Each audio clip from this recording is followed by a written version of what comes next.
এই দেখো স্যার, আমার ননদকে মেরে আমার ভাগ্নিকে নিয়ে পালাচ্ছে। কি?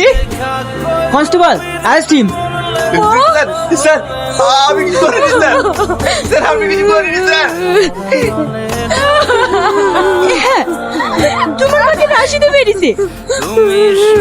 স্যার আমি কিছু জানিনি স্যার, স্যার আমি কিছু করিনি স্যার, স্যার আমি কিছু করিনি স্যার, আমি কিছু করিনি স্যার, স্যার আমি পুরো অসহায় হয়ে গেছি মা। তোমার ওই মুখ খালি বারবার মনে পড়ছে।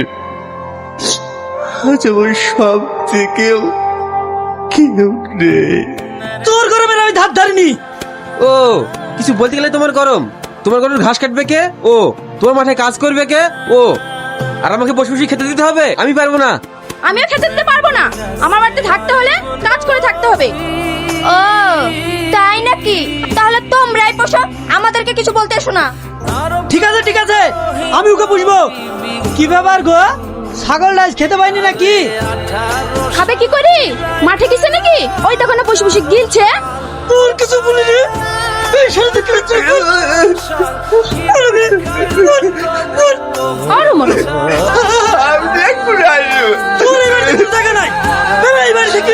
আমি তো ওটা বাড়ি থেকে শেষ বিদায়ের দিনে তোমরাও আমার কেউ খোঁজ দিলে না। তোমাদের মুখ খালি একটিবার দেখাচ্ছ তো আমার মনটা চটপট করছে। কাল তোর ফাঁসি।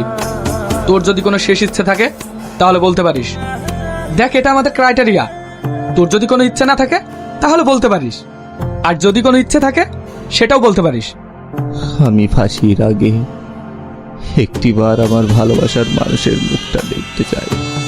ঠিক আছে, কাল তোকে নিয়ে যাওয়া হবে।